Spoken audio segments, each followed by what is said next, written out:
Hello दोस्तों, मैं आपका दोस्त एडवोकेट स्वरूप से।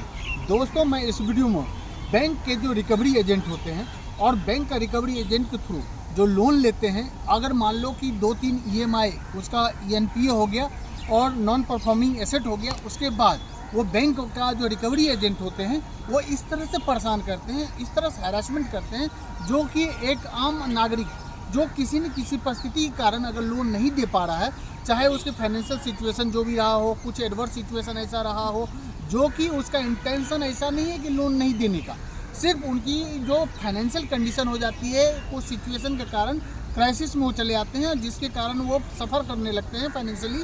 तो इसके कारण वो लोन देने में थोड़ा दिक्कतें आती है उसको। उसके बाद रिकवरी एजेंट इस तरह से उसके साथ हरासमेंट करते हैं, घर पे आके अननेसेसरी ऑड टाइम में जाके घर पे आके और बहुत तरह के गाली गलौज एब्यूसिव लैंग्वेज यूज करते हैं, उनको बहुत तरह का डिफेमेशन, मतलब पब्लिकली समाज सोसाइटी के बीच में भी उनको डिफेम करने की कोशिश करते हैं, उनको मेंटल हरासमेंट करते हैं, उनको अननेसेसरी जो क्रिमिनल इंटीमेशन होती है धमकियां देते हैं कि आप नहीं देते हो तो ये कर दूंगा वो कर दूंगा।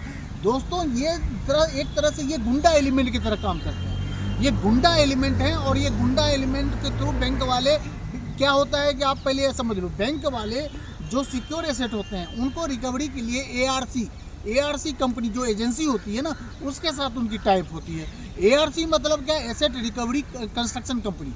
अब मान लो बैंक वाले, अगर वो कंस्ट्रक्शन कंपनी जो होती है वो बैंक वाले उसको दे देते हैं, मतलब ये समझो कि उनका एजेंट हो गया कि भैया ये बोलता है कि आपका मैं पैसा रिकवरी डूबा हुआ पैसा है वो रिकवर करवा के दूंगा। अब रिकवरी के नाम पे वो एजेंट जो होते हैं, एजेंसी जो होती है, वो इस तरह से घर पे आके जो सिचुएशन क्रिएट करती है जिससे बहुत तरह का प्रॉब्लम होता है। इवन दोस्तों, ये आरबीआई का गाइडलाइन है, बहुत तरह सर्कुलर आए हुए हैं कि आप इस तरह से हरासमेंट नहीं करोगे, मेंटल टॉर्चर नहीं करोगे, परेशान नहीं करोगे, फाइनेंशियल सिचुएशन को देखते हुए आपको काम करना है। उसके बाद फिर भी ये रिकवरी एजेंट के द्वारा इस तरह से काम होता है और हरासमेंट का। अब मैं उपाय बताना चाहता हूँ, इस तरह का अगर कोई रिकवरी एजेंट आते हैं और आपको परेशान करते हैं तो पहले तो आपको क्या करना है कि उसको अगर मेंटल हरासमेंट या इंटीमेशन देते हैं, धमकाते हैं, डराते हैं, तो उस कंडीशन में आप जाके पुलिस में भी कंप्लेन कर सकते हैं। दूसरी बात, उनको बैंक वाले को भी, बैंक मैनेजर को भी आप एप्लीकेशन दें कि भैया इस तरह से आप आके, आपके एजेंट और आपका रिकवरी एजेंट आके मुझे हैरेसमेंट कर रहा है, बहुत तरह का जो टॉर्चर कर रहा है और धमकियां दे रहा है। तो अगर बैंक वाले भी नहीं मानते हैं तो अब आरबीआई का ओम्बुड्समेंट जो इस तरह का जो प्रोविज़न होता है जिसको सॉल्व किया जाता है, उसको आप ओम्बुड्समेंट में जाके आप कंप्लेन कर सकते हैं आरबीआई के पोर्टल पे जाके।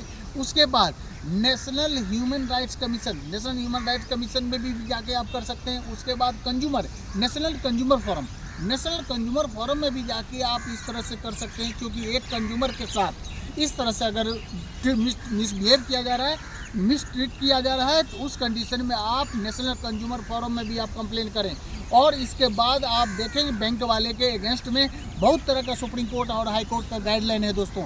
इसलिए मैं बोलता हूँ ये रिकवरी एजेंट को दिमाग सही करने का और उसको रास्ते पे लाने के बहुत सारे लीगल में प्रोविज़न है, उसको आप यूज करें और डरने की कोई बात नहीं है। ये गुंडा एलिमेंट जब इस तरह से आवे तो आप ये प्रोविज़न को यूज करें। उसके बाद कोर्ट कानून आपको बहुत जल्दी रिलीफ देगा, सपोर्ट भी करेगा और उसके अगेंस्ट में कार्रवाई होगी। Thank you. जय हिंद, जय भारत।